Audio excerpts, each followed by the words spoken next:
Good morning, everybody, and welcome to another episode of The Week That Was. My name is Saeed Khan, and before we jump into the show, a word from our sponsor. I'm Wayne County Treasurer Eric Sabri. There are payment plans available to help save your property. Visit our website at treasurer.waynecounty.com or email us at taxinfo@waynecounty.com for further information. We're here to help. And we're here to help you take sense and make sense of the news for the week. We are joined by yet another great set of panelists. We have Detroit Free Press columnist, investigative columnist ML Elrick. We've got former federal prosecutor Michael Bullotta. We have former Detroit Free Press reporter and public relations specialist Darci McConnell. We have Deadline Detroit's co-founder Allan Lengel, and sadly, because she's traveling, the road trekker that she is, Nancy Derringer, will not be joining us today. But Nancy, you're still with us somewhere.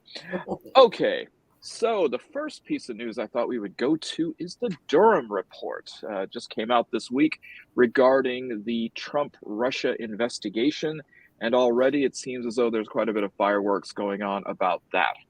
And I think, Allan, we've got a little video. And first one's from a former FBI deputy director commenting on the report.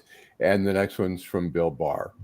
Of course, as you mentioned, the DOJ Inspector General, Michael Horowitz, as well as the Senate Intelligence Committee, led, of course, at the time by a Republican.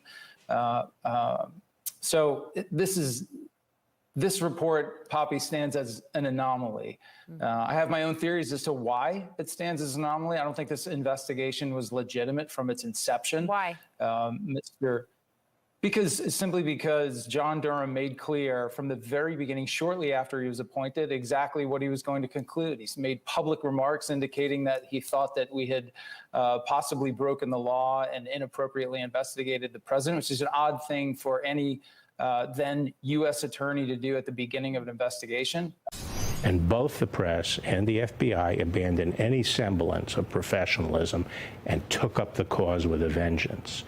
And I think the real story here from the FBI's perspective is what an abomination this was, this so-called investigation. If it wasn't a witch hunt, it's a damn good imitation of one.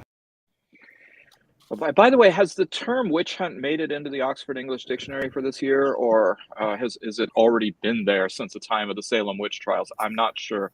But if not, I think that the Republicans are certainly going to nominate it. What's going on with the Durham report? What do we need to know about this? Well, Poppy, the thing to me is Bill Barr sawed the legs out from under another report. So I kind of don't really give him much credibility when he's pissing on yet another group of people. But, whatever. I've never considered the FBI to be this hotbed of liberal revolution. I mean, these are the same guys who followed Martin Luther King around. This is not to knock the FBI, but if you're looking for the next bunch of hippies and insurrectionists, oh, wait a minute. There are a lot of insurrectionists in the FBI. At least we're starting to find that out. Not the people I would think are going to go out of their way to save Hillary Clinton's bacon. Right. I think, look, I mean, the general report is that the Inspector General, Michael Horowitz, in 2019, did this report and showed flaws in the FBI's investigation and stuff like that, but concluded that the FBI was justified in investigating to see whether there was a link between Russia and Donald Trump. And now, it's interesting. We have people like Matt Taibbi, who is a former Rolling Stone journalist who I used to love, and I've subscribed to his Substack, and I don't like he's become a prisoner of being the contrarian. But there was, to me, I'm still, as Peggy Noonan from the Wall Street Journal said, and she's no liberal there. At the end of part of her column, she said, you know what?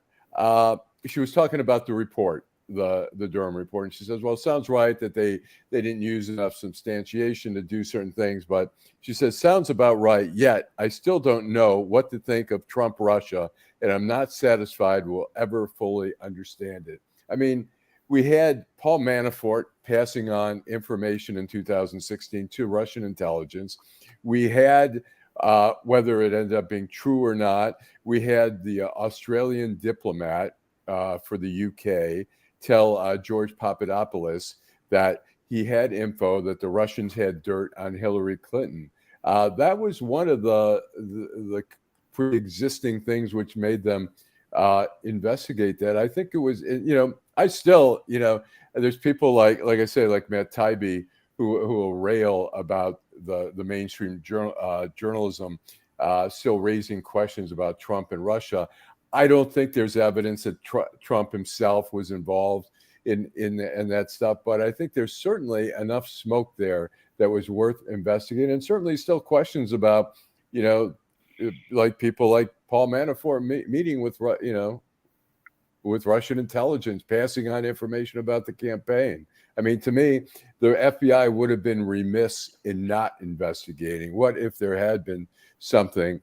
Did the FBI do something wrong? I mean, they had one lawyer who, it's inexcusable. He doctored an email so that they could get a FISA surveillance of one of the Trump people that should not have Carter Page, who should have not been surveilled. And that person pleaded guilty. The other two people that Durham ended up charging were acquitted by, as they keep pointing out, 12 jurors in each case voted unanimously to acquit. So I think this whole thing was Barr was trying to cover up. So we see Barr in the end trying to say, yes, I was right. When Barr's, I mean, there's, the whole thing was they were investigating whether this was political. And there was no one more political as an attorney general that I've seen in the last, several attorney generals. He ranks it right up there at the top. So. Well, Allan, I'm glad Nancy's not here because she would have corrected you and said it's attorneys general. So, that one's for you, Nancy. So I remember back when this was going on with the Mueller investigation, I was in D.C. flying back from National Airport, 6 o'clock one morning. And who do I see standing looking at the departure board but Carter Page? And so I walked up behind him, and as I was passing him, I said, yeah, you can't fly to Moscow from here. And he just whipped around. It was pretty good. But okay, so we have an agreement that, I mean, the FBI isn't exactly stellar in its history, as ML said, with some of its darker moments of surveillance, of harassment, and all. What are the optics now with this for how the public is going to see the FBI? Darci, I mean, you're a PR specialist. How would you handle PR for the FBI? Well, I mean, I think unfortunately that's sort of already baked in. I think people already have their feelings about the FBI, and all this did was either affirm, what people already perceive them to be. I think anytime you're under fire for maybe not handling things appropriately, then you talk about a way forward. Here's how we're going to do things differently if there's a need for that. But like I said, I don't know that that's going to move the needle much for folks who already kind of have their own sentiments about the FBI. Michael, how do you think this is going to then play out for Donald Trump? I mean, he's in the midst of obviously already some indictments and some indictments coming down the pike. Is the timing of the release of this report a way to then try to delegitimize these investigations against him, do you think? I sure hope not. I sure hope the special counsel is not timing his report for political purposes. When I think about this report and also the issues that I think are going to be remaining going forward is whether or not the Foreign Intelligence Service or Surveillance Act will be in any way modified when it expires. Section 702 of that act expires at the end of this year. And people should know that there's this court in Washington called the FISA court. And so if you have a case where you want to do wiretapping or any kind of electronic surveillance of the content of conversation, you can do that legally by going through this FISA court. There's only one of them. It's in Washington, and it's so different than getting a wiretap for a regular person. And what I mean is that for a regular person, you have to show probable cause that your phone is being used to commit a particular crime, and that there's no other way to get the information you need for your investigation. But with this law, is I think going to be up for debate. The extension of it. All you got to do to get a wiretap is you have to have information that the person that you want to listen to is acting as an agent of a foreign government, and certainly the ambassador from Russia, the Russian ambassador qualifies. And then a significant purpose of the wiretap is to obtain foreign intelligence information. So it's a very easy way to listen to folks. And I think the criticism in this case is because of how it was utilized to monitor Donald Trump and Flynn in his conversations with the Russian ambassador. It has the appearance of, because of the timing of that in 2016, the appearance of it being political. And so that's dangerous. It's dangerous to have in my view, to have the public perceiving that this court is being used for political purposes. So there may be some curtailing of the powers of the FISA court, or making the standard higher for getting those wiretaps. I think the FBI has acknowledged they came out when this report came out, they issued a statement saying, yes, we've already, after the 2019 Inspector General report, we've made a lot of changes to fix any, things that we've done wrong. They're not saying they weren't wrong in some instances, obviously, like the FBI lawyer doctoring the email. There's no way around that. But that was brought up in the Inspector General report. This report, but I have a question for Michael. You were in the U.S. Attorney's Office for a long time. You did a lot of investigations with a lot of FBI agents. Did you see bias?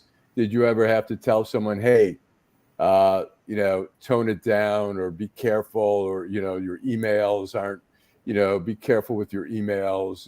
We don't want that as discovery or something. Did that ever come up during your whole time? There was an understanding generally between agents and myself. And certainly if we ever had any witnesses, don't email stuff. Just don't email anything substantive about the case, because you don't want to open the door to then all of your emails having to be disclosed to discovery on a case, because it could include emails that, are very private and confidential, and maybe go to the future of the investigation, and it could compromise what you're doing. So I was careful to do that, as were the FBI agents who knew what they were doing. They were very careful to not put. But it's not, and it sounds like maybe nefarious. Oh, don't send me an email. But it really is not. It's not the purpose, because there wasn't anything that was any kind of misconduct in the emails. It was just that it could subject it to discovery, because if we're talking about the substance of the criminal case, and that could lead to other things having to be disclosed. So that's why we did it that way. FISA courts, never heard of it, Michael. Said no Muslim or Arab American since 9/11 ever. Anyway, but I digress. Well, one of the things that you mentioned, special counsel, there's another special counsel out there, and that's Jack Smith. And slightly a bit of an audible here on the topics. But apparently the National Archives is handing over documentation to special counsel in the Mar-a-Lago classified documents case, verifying that Trump and his advisors knew that what he was saying was bogus when he said that he had the right to declassify documents. Is this just another brick in the wall that's going to cement in Trump in prison? I will say that as I sit here comfortably now. I'll say that any one of these, any false statement made by Trump or even his lawyers is a federal crime. It's a violation of Section 1001. It's a 5-year felony. So yeah, those kinds of statements, if proven, could be another brick in the wall. It could be another count in an indictment brought by Smith. Okay. Well, we can stay tuned to see how that one comes, and certainly I think everyone's looking for the timing of when the indictment's going to drop. Allan. It's interesting that Bill Barr, who tries to play all sides here, he was on CBS, I think, and said that he thinks that the document case is very dangerous to Trump, that they have a very strong case, and that's his biggest. He thinks that's the most powerful case. I'm not sure that that's true, but it certainly, I think it's a very solid case. There's not much, there's not a lot of wiggle room in that one. Well, and also, didn't Trump just have one of his attorneys quit as well in that case? So, I mean, that's, to your point, some additional concern, I would imagine, for his team when you have a high-profile person on your team go away. So, right. Not a good sign. Well, I mean, it's gonna be interesting to see when that indictment drops. I know that usually August is a slow month in the media, so who knows if that's going to come about. Well, it may impact, of course, the 2024 election. Some of you probably heard that Florida Governor Ron DeSantis said to donors that, well, it's only a 3-person race. It's Biden, Trump, and me.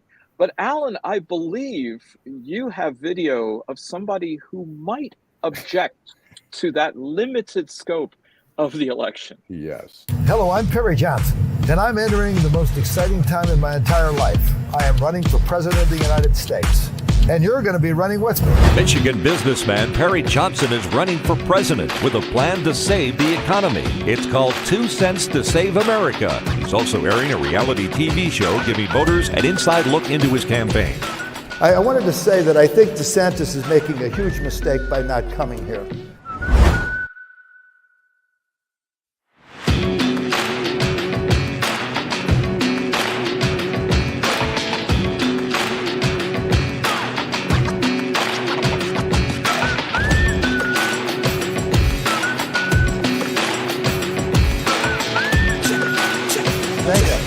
Thanks for taking the time.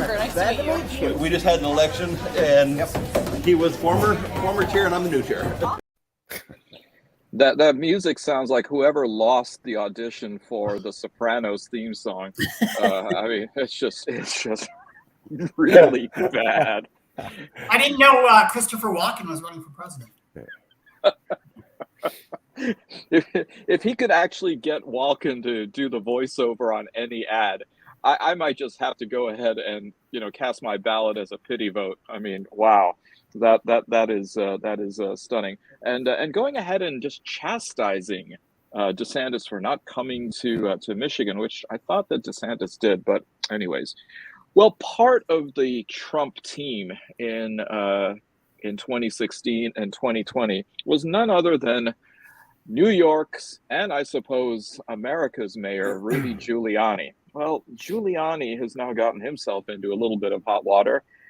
He's being sued for sexual harassment by a woman by the name of Noelle Dunphy.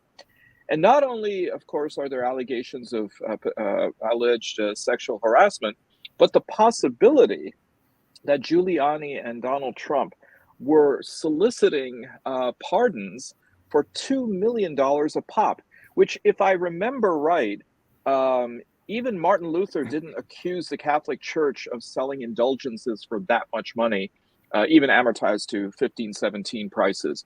But Allan, I think you've got some video on this as well. Yes, this is the woman making the allegations against Rudy Giuliani. I mean, was it a consensual romantic relationship? We did get involved romantically, but I knew what could happen if I said no. I could lose my job. There's high pay, White House access. It's exciting. And then there's this obligation or pressure to also be physical. The 43-year-old says they worked out of his Manhattan apartment, and that 78-year-old Giuliani often demanded that she work naked, in a bikini, or in short shorts. It quickly turned into a requirement for keeping my job. She claims that Giuliani demanded intimacy while on the phone with clients, including President Trump. When Rudy was on legal calls with President Trump, he required and expected me to be pleasing him during his calls with President Trump. After the calls, Rudy would want to be with me physically and have me address Rudy as Mr. President. I want to apologize for not giving the disclaimer for people to look and listen away. I don't think anyone can unthink and unsee and unhear this anymore. I'm really hoping, I'm begging that she puts on her witness list Sacha Baron Cohen and Maria Bakalova, who were in Borat 2. Right. Just go ahead and show the similarity of Rudy's MO as he did in that movie as well.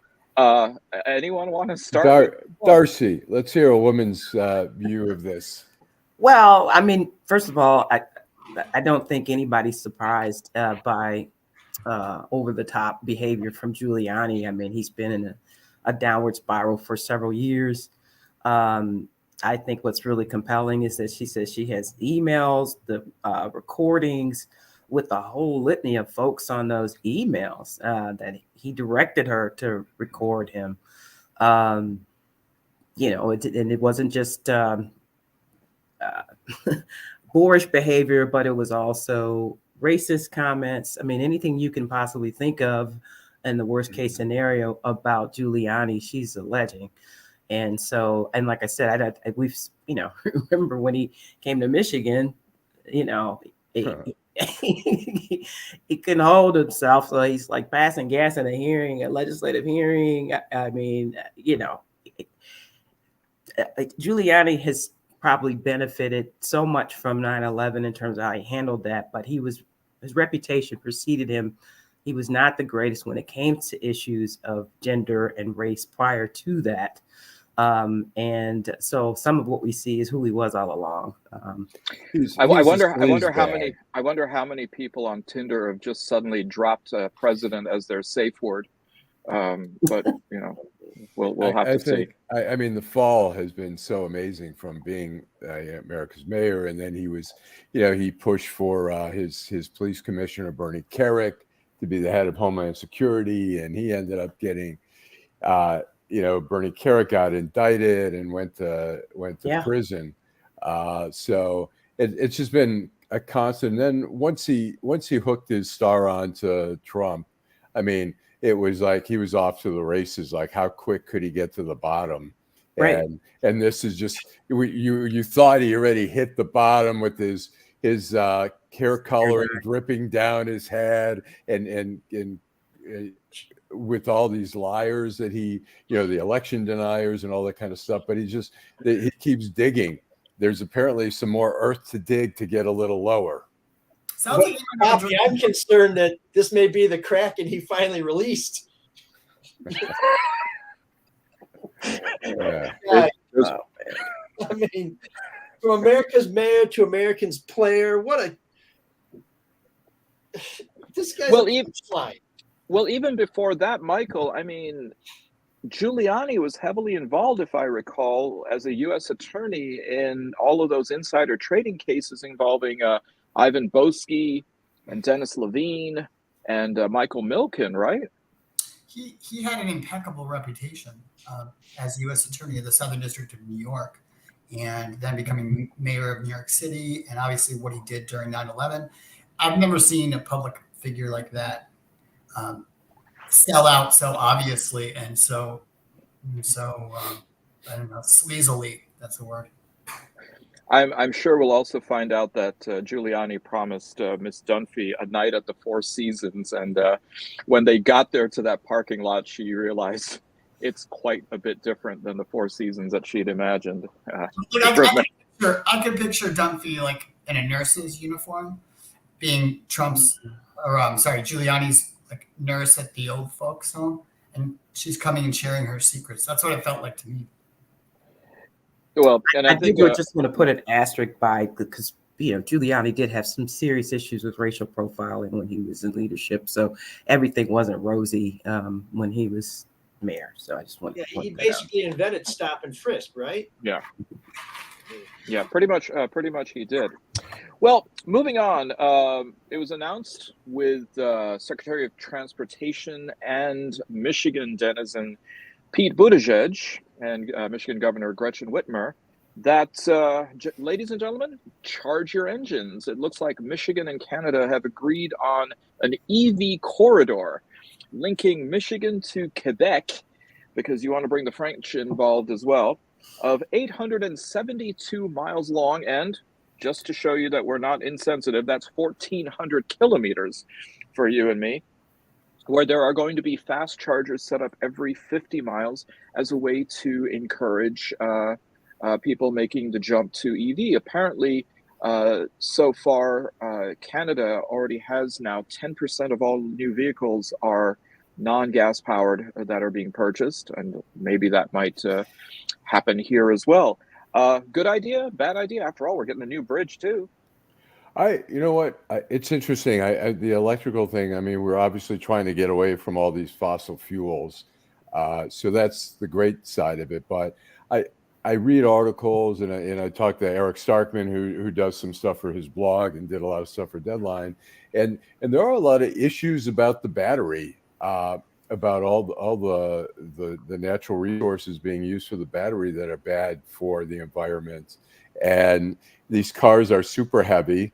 They are more damaging to the road because the batteries are so heavy and stuff like that. So I fear a little bit that we're going quickly down this road and there may be some backlash to that. So I feel like we're like ahead of the technology. I feel like the sentiment of electric cars is great, but we're not there yet. I would never buy. I drive a truck, a pickup truck, and I would never drive that if it were electric because I drive too far every day. I mean, I can't afford to stop on the way to somewhere and wait 30 minutes or an hour or 3 hours. I just don't think we're ready yet, or I'm not ready to buy one until they fix the battery. Actually, is something that's useful and practical. Well, one of the biggest barriers has been the lack of places to charge your vehicle, the inability to travel long distances. So, I mean, certainly it's a good start if they're going to have that increased capacity. Obviously, we need it in the state as well. So, it's a good start. You know, once upon a time when people would travel long distances, they would actually stop, gas up their car, enjoy the scenery, have a cup of coffee, maybe a slice of pie, you know, getting back to Americana. Go to Stuckey's. Go to Stuckey's. Yeah. And it seems as though right now with the way that EVs are and the kind of range that you have, and even to go ahead and supercharge your car would take at least 10 to 15 minutes, as opposed to the Formula One ethos that we have, that we just want 30 seconds, grab and go, and we're back on the road. Is that possibly a good thing for us to go back to a simpler time, that we have the opportunity to stop and smell the roses? Yeah. I have a quick question. It's sort of a little bit off track, but when we talk about stopping off, I always see the Cracker Barrel, and I wonder, are Jews and blacks allowed to go in there? That's my only question. So I have to say that is actually my parents' one of their favorite restaurants. Oh, really? Oh, and wow. It's a standard holiday gift card. Wow. Because I've eaten there many times. But well, then I apologize to the Cracker Barrel. I mean, I thought about that. I felt that way for a long time too, and then So my mom likes it too, but she's a white woman named Karen, so I don't know if you're the leader. Unfortunate name right now. Yeah. I remember years ago going to a Waffle House in rural Atlanta or Georgia, like 11 o'clock at night, with 3 friends of mine who are also South Asian, and 2 of them had British accents. I actually had to go out to the car and grab my guitar and cane and bring it into the Waffle House. I said, if anybody asks, we're a band, and that's how we're gonna deal with this. But they were intrigued. They'd never actually run into 4 South Asians, let alone two with British accents. So yeah, but come on, Waffle House is amazing. So I mean, I Jim love Gaffigan has a little thing about a little shtick about the Waffle House, and he says, "Imagine a gas station bathroom that serves waffles." And So he says the last go... words. I'm sorry. The last words you'll never hear at Waffle House is, "Hey, good job cleaning up."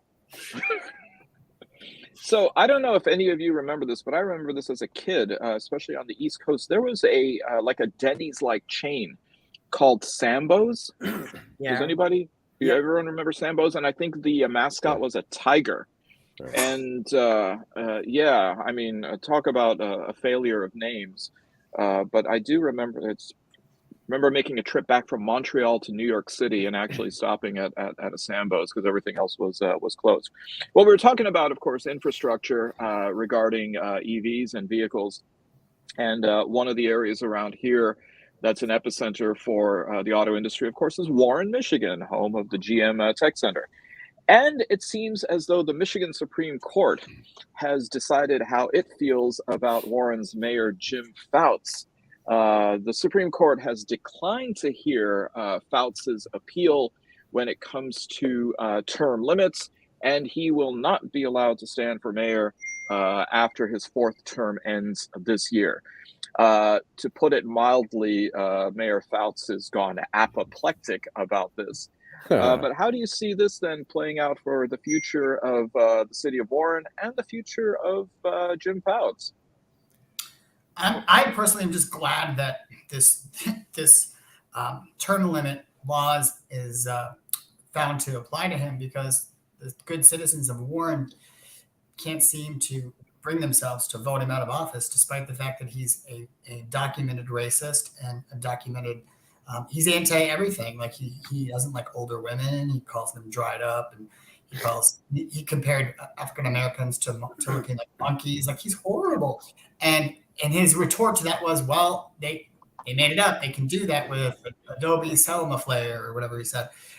That's ridiculous. He should have been voted out. There should have been protests. I wonder where all the NAACP, all the different organizations, where were they? Why weren't they protesting him? Why? I don't understand. I mean, you had a solid group of citizens who tried to do everything they could up to creating video documentation and following him around, and certainly council members who challenged him, some of his actions, and true to form, he begrudgingly acknowledged that he couldn't run again. In the process, proceeded to slam the council, slam the courts, and still barred one of the council members from attending the press conference, I believe. So, he stayed classy, but but then he was asked if he would run again. And first he said never, then he said never say never. I mean, that's who he is. Like, doublespeak. You can't trust what he says. But you're right. He still was able to get the votes and get the support. The sad part is, because he did this, perhaps there's some other people that may have wanted to run and, decided not to, because he was challenging whether he could run again as an incumbent. It's always hard to take on incumbents. So I've known Jim Fouts so long. I remember when he looked old. He used to come into the Free Press Bureau in Mount Clemens in 2000, and he was the president of the city council, and he was always railing against the mayor. And he seems to, over the last 20 years or so, have become exactly what he hated, which says something. But he was just this sort of earnest little dorky high school teacher railing against the evil administration, and the administration at that time was pretty sketchy. And he's since become this megalomaniac who, he made his contribution. He kind of got rid of the entrenched powers, and then he became the entrenched power. I mean, it's Alan. You're muted, Alan. Alan, you're muted. Sorry, the garbage dumpsters are making noise here. But anyways, What are you calling garbage dumpsters? you guys are no, but seriously, I have a story, and it was somewhere around 2012, 2013, Deadline Detroit. I had written a little story, kind of mocking him, just fun, like it was the anniversary of 9/11, and he gave a speech in Warren talking about, he delivered this whole speech talking about whether we should participate in the Syrian war or not, and going on and on and on. So it was at the time there was still the E.F. Hutton commercials. When E.F. Hutton speaks, everyone listens. And so I said, when I started out by saying, when Mayor Fouts talks foreign policy, the White House listens. And I went on and kind of mocked him a little bit. And he called me up and he said, Alan, did I do anything to you? And I go, no, Mayor, I was just trying to have a little fun here. But I have to say, I mean, you can't, dispute any of the racist things that he said and all the crazy shit that he has said. On the other hand, as far as governing, I don't think he's done a bad job in Warren, but at some point that they can find somebody who's not a racist who can do a good job. So. Well, I mean, imagine Fouts in the era of ChatGPT and AI and some of the things that could be said about him or that he would say. So on Capitol Hill, we had the CEO of ChatGPT, Sam Altman, actually of OpenAI, which is a parent company, giving testimony saying, help, we need congressional regulation when it comes to AI, and particularly when it comes to software that seemingly generates information without really requiring human thought behind it. How far into this brave new world are we, and is it too late to do anything about it?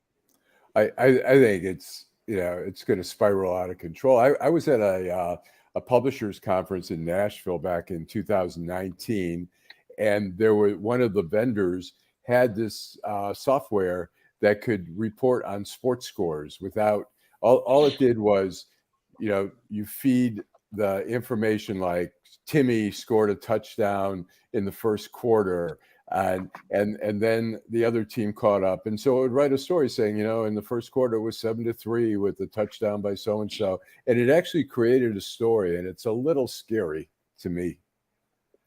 Well, there was an article in the Chronicle for Higher Education this week that a student wrote in and said, the train's left the station. The number of students who are using ChatGPT now in college is out of control. And so nice try if you can try to detect it and to try to stop it, but it has just become pervasive. So we're finding certainly at Wayne State now how to keep one step ahead about people doing it. And it has just become too damn easy. I think now you can put ChatGPT as an app on your phone and it'll be like Siri. You can ask it a question and it'll give you a full meditation on whatever is the topic that you want.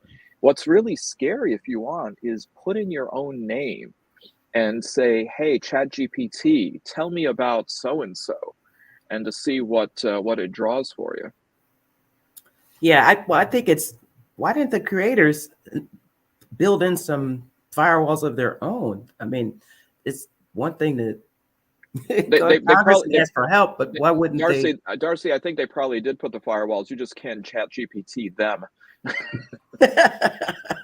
I heard a great piece on NPR the other day where they were talking to the writers who are on strike, and they were just talking about how you can't put the emotion in it. You can't, all these different things that you can't put in to a script that's created. And then they had a script created, and the plot line ended up being about basically robots running amok and destroying everything. So when it created its own script, it was like destruction. So as someone who writes for a living, I mean, I'm very concerned. Why hire my firm if you can just go ahead and have chat do all of those things? So I'm concerned about it. I do hope they regulate it, but I'm disappointed that maybe they didn't build in some safeguards, before rolling it out there.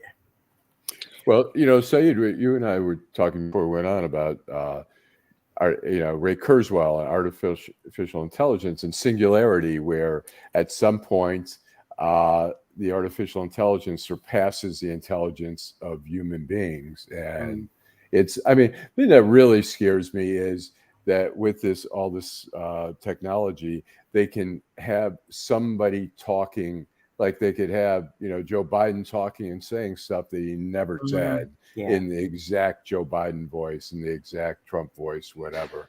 I find that really frightening because we've relied on video so often as proof, whether it's in court or, elsewhere, in the media and journalism, we sometimes go back to videos to confirm something that's been said coming right out of the mouth, but there's going to be some point where we can't trust that. Well, it's going to be interesting. Yeah, go ahead. Sorry. Why are people more concerned that it was real humans who produced Vin Diesel movies? That seems to be a bigger problem. Why aren't we doing something about that? I agree. Fast and Furious 73 or some shit coming out. I think it's knuckleheads in fast cars and some of them blow up. I think it's too late, folks.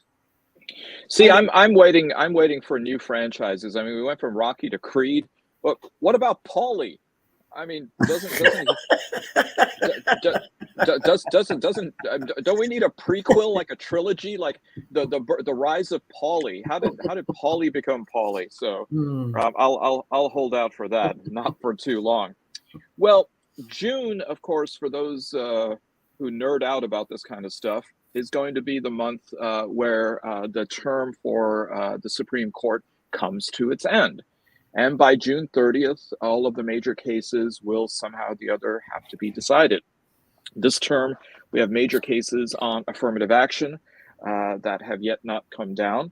There was a case actually regarding social media companies, a decision that came down yesterday regarding liability for those companies, particularly when it comes to issues of terrorism.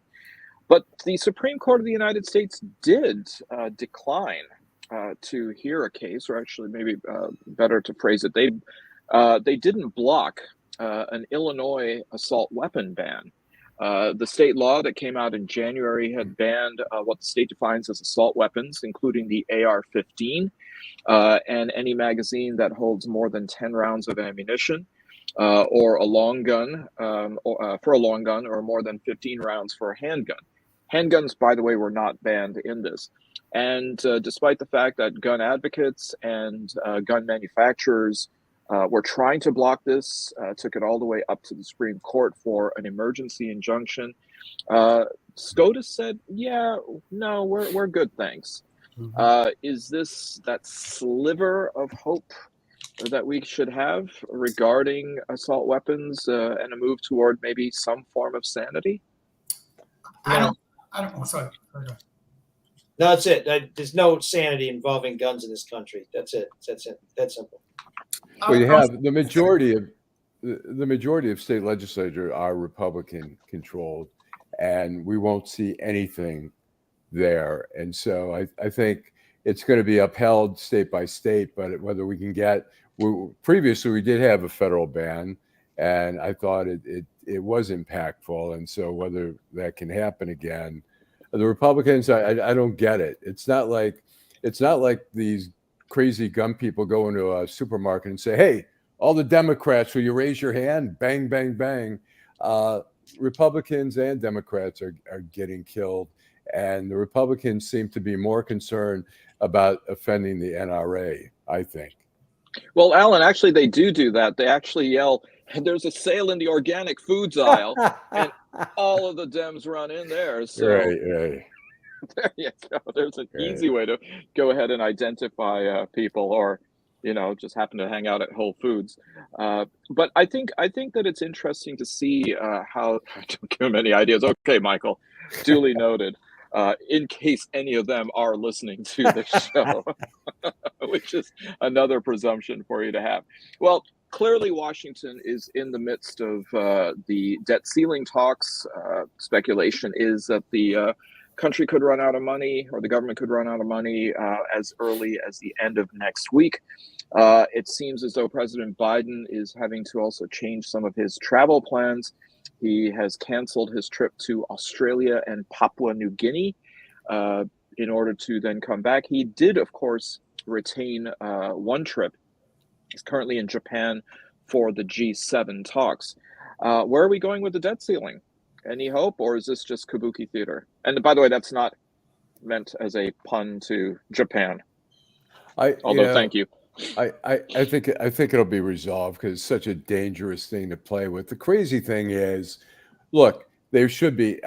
Is there wasteful spending? Yes. Should they be addressing that all the time? Yes. Why just now using it? I mean, it's not. And the other thing is, the Republicans are so resistant to adding a little taxes to the super wealthy, and they're also resistant to adding on budgets like for the IRS.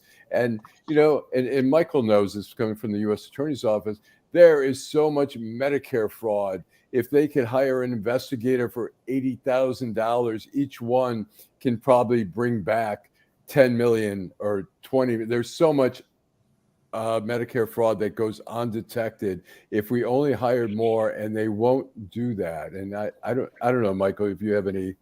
I was just going to say, like you pointed to something that is happens every year in the U.S. Attorney's Office, where the budget for the U.S. Attorney's Office, let's say it's $3 or $4 million or whatever it is, or maybe more than that. The U.S. Attorney's Office pays for its own budget like 30 times by seizing assets in criminal cases. And there's also civil cases too, but just from the criminal seizures alone, that pays for all the attorneys at the U.S. Attorney's Office, about 100 attorneys, and pays for all the prosecutors. So yeah, I think that putting that money into investigators could bring that kind of. Could we balance the budget by taxing Clarence Thomas's free travel? That'd be a good start. Has anybody proposed that? Well, has Ginny paid any taxes for the money she got from the Heritage Foundation? That was undeclared. I'm not sure about that either. But we'll look about your Coke cans for deposits. Wow, that's going deep, ML. That's going all the way back to the that's the name of the movie they were watching too. The Senate hearings, yeah. But what about America's standing? I mean, here's Biden at the G7, and I'm sure that there's a whole lot more eye rolling that's happening there than used to happen when an American president showed up, at least openly. Word comes now that Argentina has said, yeah, maybe we'll go ahead and move away from the US dollar, and in our transactions with China, we're willing to operate using the yuan. Now, I don't even know if China is necessarily interested in the yuan becoming the currency of record around the world. But what does it say about America's position, where there are countries that are now starting to entertain this out in the open, that they are bartering, for example, as you see Iran and China over oil, and America's position and its global influence seems to now be shaky because we can't even get our debt limit increased. I mean, on the one hand, it took such a beating under Trump, so there was a lot of mending to do, and I think that Biden did pretty well in mending fences and restoring our stature abroad. So, but it's still precarious, right? We still have people believing in conspiracy theories. Trump is still in the mix at play. There's still a lot of turmoil that people can point to, and that can impact us. But the real victim here is New Guinea. New Guinea has never had a president come before. They were rolling out the red carpet, and now he's got to not visit there. So I feel sorry for them. So basically what you're saying, Darci, is that we should all go to Papua New Guinea and cash in on the heavily discounted merch that's Exactly. there. Exactly. PNG welcomes Joe Biden. You know, somewhere in the vast catacombs of my Right. storage areas, I actually have one of those plastic bracelets that says Paris 2012. Which, of course, the Olympics went to London that year, but I got that for like, I think maybe 1/20th of a euro. So I said, well, actually now I can go ahead and fill it in because Paris is going to host the Summer Games next year. So there you go. Well, Allan, I think we are at that time of the show. All right, let me play a quick commercial and then we'll go. I'm Wayne County Treasurer Eric Sabri. There are payment plans available to help save your property. Visit our website at treasurer.waynecounty.com or email us at taxinfo@waynecounty.com for further information. We're here to help. All right. Okay, we are here for ready. Downtown Detroit, Robert Wells, Schmuck of the Week. With such resolve and such chutzpah. Okay, who wants to go first? Who's got a schmuck? I got one. Well, go ahead, Allan. I nominate DC Police Lieutenant Shane Lamont, who has been was arrested today for tipping off the head of the Proud Boys that he was going to get arrested. And this guy was the head of the DC intelligence unit at the time of the January 6th stuff. So shameful. I mean, when we talk about bias in law enforcement, we're seeing the FBI agents who have had their security clearance revoked for their participation and stuff in January 6th. So I don't know. That's and Michael, like I say, Michael been around a lot of FBI agents and stuff, and me over the decades of covering federal law enforcement. I would say the majority of agents are conservative, but not all. There are certainly, and there are some who are, moderates who are not Trump fans, and so I don't know if you had gotten a sense of that, Michael, or do they not talk about that with you? For the most part, and it really depends on the agency, because your typical DEA agent, in my experience, or ICE agent, maybe more conservative, more Republican, more law and order than maybe a college and law school educated FBI agent. So it really kind of depends on which agents you're talking about. But I would say generally, there's a pro law enforcement, which tends to align more with the Republican Party. Yeah. All right. ML, you got a schmuck? Yes. Rob Sheffield. Wow. Rob Sheffield ranked all 373 Smiths songs, and number 72 was Barbarism Begins at Home. And this is what Mr. Sheffield said. The longest Smiths song is 7 minutes, which is either a sign of how deeply they cared about child abuse or a sign of how desperate they were to fill out side 2 of Meet His Murder. Unlikely slap bass enthusiast Andy Rourke plays the funk, never exactly the band's specialty. Well, Andy Rourke died the other day after a battle with pancreatic cancer, and he was a great slap bass player and a great bass player in general. And Mr. Sheffield made this declaration long before we knew Andy Rourke was sick, and certainly well before he died. But that review doesn't stand up very well under any circumstances. And so in honor of Andy Rourke, I'm taking my revenge on Rob Sheffield by naming him something that may cause him to go into some sort of fatal spasms. He's Deadline Detroit's Schmuck of the Week, at least from the east side. And well deserved. Is that the deepest cut you've ever heard as far as like a schmuck? That's amazing. Well, may Andy's memory be a blessing. And when the Smiths played the Fox Theater in '86, they did Barbarism Begins at Home, and Morrissey sort of slugged off stage for some reason. Don't know why. somebody might have had a hamburger in the audience. But the Smiths played an extended instrumental version of Barbarism, and the bass line was phenomenal. One of those things that you wish would never end. But yes, spot on, ML, right there with you. Darci. Suck it, Sheffield.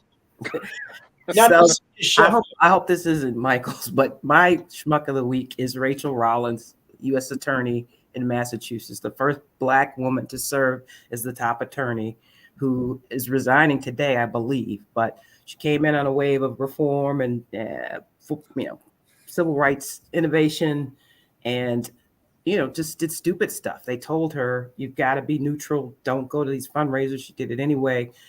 They dig a little deeper. It looks like abuse of travel and things like that. So it's super painful as a Black woman.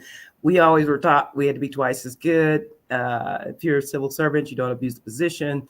So for all these reasons, she is my schmuck of the week. All right. Another good one. Michael. At the risk of beating a dead horse with bad hair dye, I'm going to have to say Rudy Giuliani, because I mean, if half of the stuff that Noelle Dunphy is saying is correct or true, then I mean, he's fallen so far. The thing that really actually troubles me a lot is when she said in her lawsuit that Giuliani told her if there's someone that she knows that needs a pardon, she should tell him, Giuliani, rather than go through the office of the pardon attorney, because there would be a record of it and it could be FOIA'd. And that's pretty scary, and I hope and I assume that that civil lawsuit caused an investigation to look at Trump's and Giuliani's finances around the time he was leaving, when he granted any number of pardons. And then that begs the question, who put up the dough for our former mayor to get out? I'd like to know. But yeah, definitely a schmuck. I can't believe how far he's fallen. And to Darci's point earlier, yes, he was not at all a perfect mayor, but he was credited with turning around a city that was so infested with crime, small crime and big crime, and he turned that around so that you could go into New York City again and not feel like you're about to get mugged every time. So I think he did good things.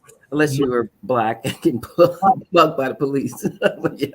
So the guy who got the Swedish erotica out of Times Square now acts like he's in a Swedish erotica movie. Nice job, Rudy. Yeah, I heard somebody on I think on MSNBC the other night talking about the whole pardon process because of this, and was saying that some of the pardons were skipping the Office of Pardons or whatever. They were skipping that and going right to Jared Kushner. I rather doubt it was like everybody, every pardon would have gotten money. But look, if Rudy Giuliani could have got one or two pardons out of it and made $4 million, it's a pretty good, chunk of cash.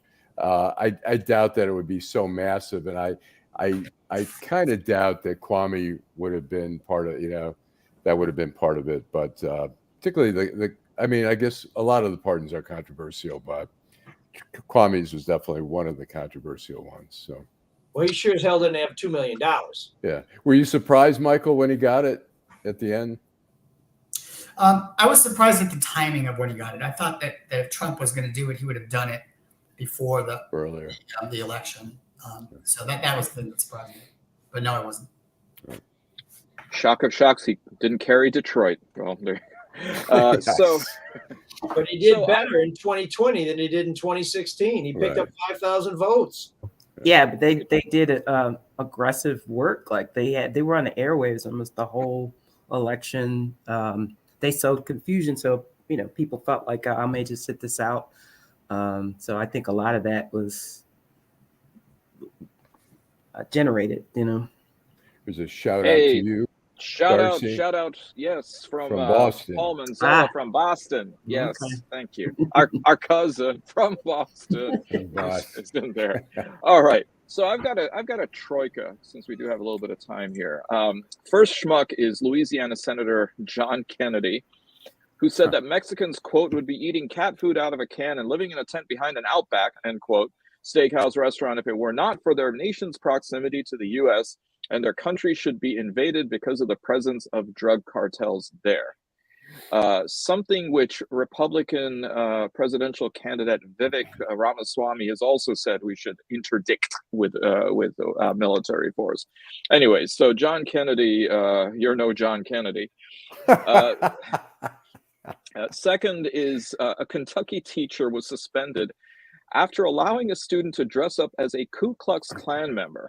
Pulaski County school leaders confirmed that a Southern middle school teacher, okay, if you're going to name the school Southern, what the hell do you expect, was suspended after a student dressed up as Ku Klux Klan Grand Wizard as part of a history project. Now, I don't know what's perhaps more scary, that the student got to go and rummage through Grandpa's closet, or that the local party giant in Pulaski County, Kentucky, actually sells these things. Who knows? Wow. But the worst of the worst, a Mimza is a DUI suspect in Colorado who tried to unsuccessfully pin the rap on his dog. According to police in eastern Colorado, cops in Springfield, Colorado said the driver attempted to switch places with his dog, who was in the passenger seat, as the officer approached and watched the entire process around 11:30 at night on last Saturday. When the officers pulled over a vehicle going 52 in a 30, it's like, here, dog, get here. And oh yeah, by the way, hold my stash. Yeah, the worst part is the dog was Spuds McKenzie. The dog from Go Dog Go. Alex from Stroh's. Okay, now you're just riffing Funky Cold Medina lyrics there, ML. These are known quantities. These are known qualities. But yes, so I think Senator John Kennedy, the teacher in Pulaski County, Kentucky, along with the student, and whoever supplied the outfit, and this rather canine-phobic trying to bring him in as an accessory during the crime person in Colorado, you're all my schmucks. So there you go. There's never a paucity of schmucks. That's the one good thing that we have going for us. Well, thank you everybody for tuning in for yet another episode of the week that was. Thank you, Michael Pappas, for tuning in, and for thanking our wonderful panel, including Michael Bullotta, Darci McConnell, ML Elrick, and Allan Lengel with the last word. Drive home safely. Thanks, everybody, and have a great week.